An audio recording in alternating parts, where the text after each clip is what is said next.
சர்க்குருவே சரணம். Welcome to Narpavi media. இன்றைக்கி நம்ம பார்க்க போகிறது கணக்கன்பட்டி ஜீவ சமாதி பற்றி தான் பார்க்க போகிறோம். ஒரு ஜீவ சமாதினா எப்படி வணங்கணும், அது இதனால் இப்படி வணங்குறதுனால என்ன பலன் அப்படிங்கிறத பற்றி நம்ம டீட்டெயிலாக பார்க்க போகிறோம். வாங்க பார்க்கலாம்.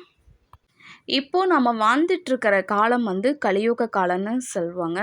எதை வச்சு நம்ம சொல்கிறோம் அப்படின்னா, உங்களுக்கே தெரியும், நியூஸில் நம்ம பார்க்குறோம் எவ்வளோ கொள்ளை, கற்பழிப்பு, பெற்ற குழந்தையே அம்மா கொல்றாங்க. இதெல்லாம் எப்போ நடக்கும் இந்த மாதிரி அப்படின்னா, கலியுக காலத்தில் தான் நடந்துகிட்ருக்கும்.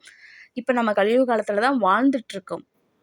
அப்படி நம்ம வாழ்ந்து கொண்டு இருக்கிற இந்த கொடூரமான காலகட்டத்தில் நம்ம அதிகமாக வழங்க வேண்டிய கடவுள் யார் அப்படின்னா சித்தர்கள் தான் வணங்கணும். அப்போ கோவிலில் வணங்கக்கூடாதான்னா அப்படி இல்லை. ஃபஸ்ட்டு சித்தர்கள் வழிபாடு தான் ரொம்ப ரொம்ப ரொம்ப அவசியம். அதுக்கப்புறம் தான் கோயில். ஏன்னா கோயிலை விட பல லட்சம் மடங்கு சக்தி எங்கே இருக்குது அப்படின்னா ஜீவ சமாதியில் தாங்க இருக்குது. இது 100% உண்மை. இன்னும் நிறைய பேர் நீங்கள் அனுபவப்பட்டிருப்பீங்க.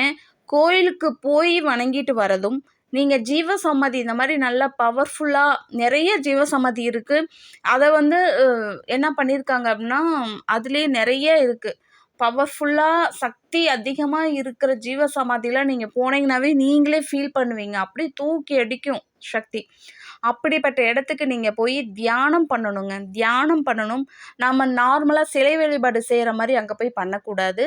நாம் என்ன பண்ணணும், ஒரு 10 நிமிஷம்னாச்சும் உட்காந்து, முடிஞ்சால் நீங்கள் 1 hour கூட பண்ணலாம். உட்காந்து பண்ணுறப்பயே உங்களுக்கு அந்த சக்தி உங்களை ஆட்கொள்கிறது கண்டிப்பாக நீங்கள் உணர்வீங்க.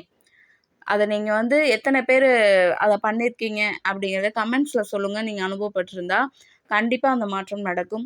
ஏன்னா நிறைய பேர் ஜீவ சமாதியில் எப்படி நம்ம போய் வணங்கணும்னு தெரியாமல் வணங்கிக்கிட்டு இருக்கோம். ஜீவ சமாதின்னு போனாவே தயவுசெய்து அங்கே உட்காந்து தியானம் பண்ணுங்க. இப்போ எப்படி நம்ம லைப்ரரியில் எப்படி பின் ட்ராப் சைலண்ட்டில் இருக்குதோ அது மாதிரி தான் இருக்கணும் ஜீவ சமாதி.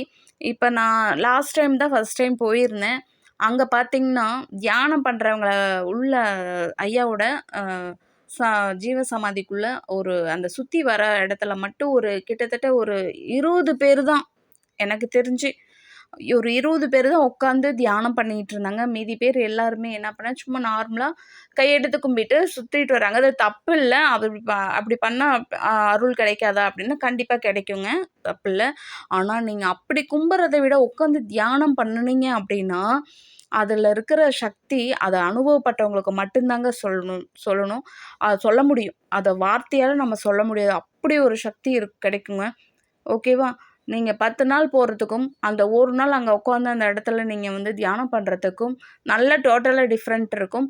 எனக்கு தியானம்லாம் பண்ண வராதுங்க. அது எப்படிங்க பண்ணணும்? ஒன்றுமே இல்லைங்க. நீங்கள் கண்ணை மூடி சின்முத்திரை பிடிச்சி நீங்கள் புருவ மத்தியில் மட்டும் கான்சன்ட்ரேஷன் பண்ணுங்கள். கவனத்தை பூர்வ மத்தியில் அந்த பொட்டு வைக்கிற இடம் இருக்கு இல்லையா, அந்த இடத்துல நினப்ப அங்கே வைங்க. அப்படியே வச்சு ஒரு நிலைப்படுத்தி உட்காருங்க. உங்களுக்கே நல்லது. அதுவும் ஐயாவோட ஜீவ சமாதியில் வார்த்தையில் சொல்லவே தேவையில்லை. நார்மலாக உள்ள என்ட்ரானாவே பவர் அப்படி இருக்கும். நீங்கள் அங்கே உட்காந்து நீங்கள் தியானம் பண்ணால் எவ்வளோ சக்தி இருக்கும் கொஞ்சம் யோசிச்சு பாருங்கள். அப்படி பண்ண என்ன ஆகும் அப்படின்னா, நம்ம முன்ஜென்ம கர்மாக்கள் நல்ல உஷ்ணம் மூலியமா வெளியாகும். நிறைய பேர்த்துக்கு உஷ்ணம் மூலியமாக வெளியாகும். ஒரு சிலருக்கு உணர்ச்சிகள் மூலியமா வெளிவரும். இந்த மாதிரி ஒவ்வொரு பாடியை பொறுத்துங்க. ஓகேவா? ஒரு சிலருக்கு பாடி ஷேக் ஆகும். ஒரு சிலருக்கு வைப்ரேட் ஆகிற மாதிரி இருக்கும். ஒரு சிலருக்கு உடம்புல எது ஜிவு ஜிவுன்னு இறங்குற மாதிரி இருக்கும். ஒரு சிலருக்கு அப்படியே சூடு கிளம்பும் உடம்புல இருந்து. அந்த மாதிரி சொல்லிக்கிட்டே போகலாம். ஒவ்வொருத்தருக்கும் ஒவ்வொரு மாதிரி பாடி ரியாக்ட் பண்ணுங்க. ஸோ அதனால் முடிஞ்ச வரையிலும் தயவுசெய்து போனீங்கன்னா உட்காந்து தியானம் பண்ணுங்க. தியானம் பண்ணிங்க அப்படின்னா நல்ல ரிசல்ட்டு சீக்கிரம் கிடைக்கும். சீக்கிரம் உங்கள் கர்மாக்கள் கழியும். சரிங்களா? உங்கள் குழந்தைங்களுக்கும் சொல்லி கொடுங்க. அது நீங்கள் இப்பயே நீங்கள் அதை பழக்கப்படுத்தி குழந்தைங்களுக்கு சொல்லி கொடுத்துட்டீங்க அப்படின்னா அவங்க நல்லா சிக்கன் பிடிச்சிக்குவாங்க. எப்படி வணங்கலாம் அப்படின்னா, ஃபஸ்ட்டு எடுத்தோடனே எனக்கு அதை கொடு இதை கொடு அப்படின்னு கேட்காம, ஃபஸ்ட்டு நீங்கள் கோரிக்கை வைக்கிறது கர்மா என் கர்மா நீங்கள் கழிங்க ஐயா அப்படின்னு தான் நீங்கள் ஃபஸ்ட்டு வேண்டணும். ஏன்னா கர்மா ஃபஸ்ட்டு நம்ம கழிஞ்சாதான் நமக்கு தேவையானது நமக்கு கிடைக்குன்னு சொல்லுவாங்க. ஸோ அதனால் கர்மாக்களை முடிஞ்ச அளவு எனக்கு கழிச்சு கொடுங்க ஐயா அப்படின்னு சொல்லி கேட்டுட்டு அதுக்கப்புறம் உங்கள் கோரிக்கையை வைங்க. சரிங்களா? அந்த மாதிரி வேண்டுங்க. அதுக்கப்புறம் உங்களுக்கு வந்து தொண்டு செய்யணும் அப்படின்னு ஒரு ஆசை இருந்துச்சுன்னா, அங்க வந்து சாப்பிட்ட இலைய எடுத்து போடுறது, இந்த மாரிலாம் நீங்க தாராளமா பண்ணலாம். கூட்டி விடுறது இதெல்லாம் செய்யலுங்க. அப்புறம் அங்க இருக்கவங்களுக்கு முடியாதவங்கள நெறைய பேர் காசு கேட்பாங்கல்ல, அவங்களுக்கு ஏதோ உங்களால முடிஞ்சது தானம் பண்ணிட்டு வாங்க. ரொம்ப ரொம்ப நல்லதுங்க. ஏதோ உங்களால முடியுது அப்படின்னா, அன்னதானத்துக்கு நீங்க அங்கேயே வந்து அரிசிலாம் விப்பாங்கங்க. நீங்க வாங்கி அன்னதானத்துக்கு நீங்க குடுங்க. அது ரொம்ப ரொம்ப உங்களுக்கு வந்து ரொம்ப நல்லது. ஏன்னா, நீங்க இந்த பக்கம் ஒரு ரூ. 10 குடுத்தீங்கன்னா, இந்த பக்கம் ஒரு ரூ. 100 வரும். அது கண்டிப்பா நடக்கும். ஆனா, நீங்க எப்படி அந்த தாட்ல நீங்க குடுக்கக்கூடாது. நீங்க வந்து நார்மலா நீங்க எனக்கு குடுத்தா வரும் அப்படின்னு நினைக்காம, ஒரு மனப்பூர்வமா நீங்க வந்து ஐயாக்கு செஞ்சுட்டு வாங்க. கண்டிப்பா நீங்க வந்து உங்க லைஃப்ல முன்னேற்றம் அடைவத நீங்க கண்கூடா பார்க்கலாம். உங்களுக்கு உடல்நிலை ஏதாவது ப்ராப்ளம் இருக்கு அப்படின்னாலும், நீங்க தாராளமா வேண்டிக்கிட்டு, அங்க திண்ணூறு வி வி சாரி விபூதி, சந்தனமெல்லாம் குடுப்பாங்க. நீங்க அத வாங்கிட்டு வந்து பிரம்ம தீர்த்தம் இருக்கும். அதுல மிக்ஸ் பண்ணி நீங்க குடிங்க. கண்டிப்பா உங்களுக்கு வந்து அந்த வியாதிங்கிறது நாள்பட நாள்பட சரியாயிரும். நெறைய பேர நான் கமெண்ட்ல பார்த்துருந்தேங்க. எங்கேங்க நானே 1 வருஷமா போயிட்டுருக்கேன். எனக்கு எந்த ஒரு மாற்றமும் இல்ல. அப்படின்னு ஒரே ஒரே ஒரு எல்லாரும் இல்ல. ஏதோ ஒரு கமெண்ட் நான் படிச்சிருந்தேன். அது வேற ஒரு இதெல்லாம். ஆ அவங்களுக்கு நான் என்ன சொல்றேன் அப்படின்னா, நம்ம எந்த அளவு நம்ம கர்மா நம்மகிட்ட இருக்குதோ, அது வந்து நம்ம விட்டு போனா தான் நமக்கு நல்லது நடக்கும். ஓகேங்களா? அந்த கர்மா பிளாக்கே வச்சுட்ருக்கிறப்போ நமக்கு எப்படி நடக்கும்? கொஞ்சம் யோசிச்சு பாருங்களேன்.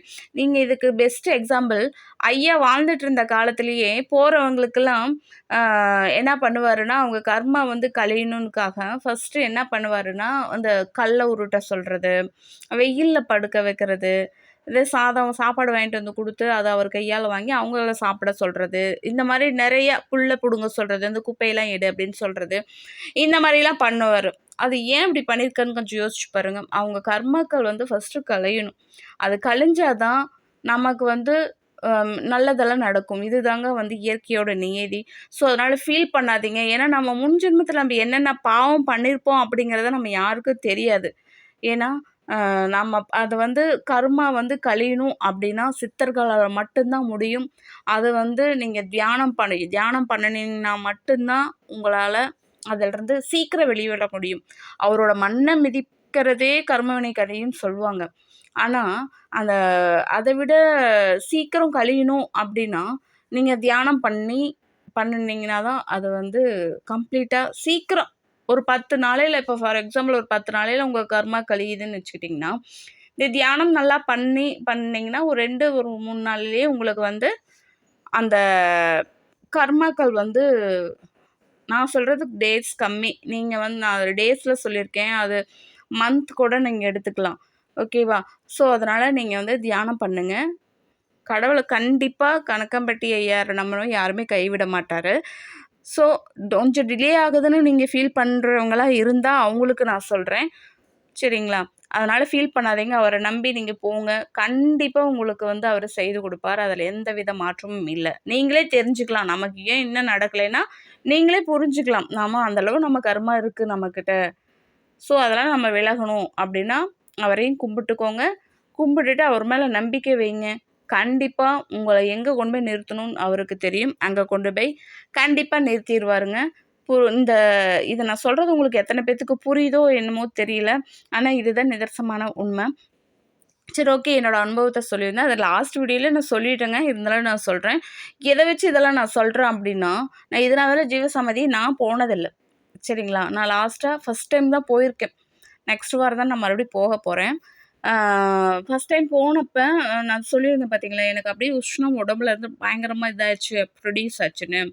அப்பதாங்க நான் வந்து ஃபைண்ட் அவுட் பண்ணுனேன். ஓகே, ஜீவசமாதினா எந்த அளவு பவர்ஃபுல்லு.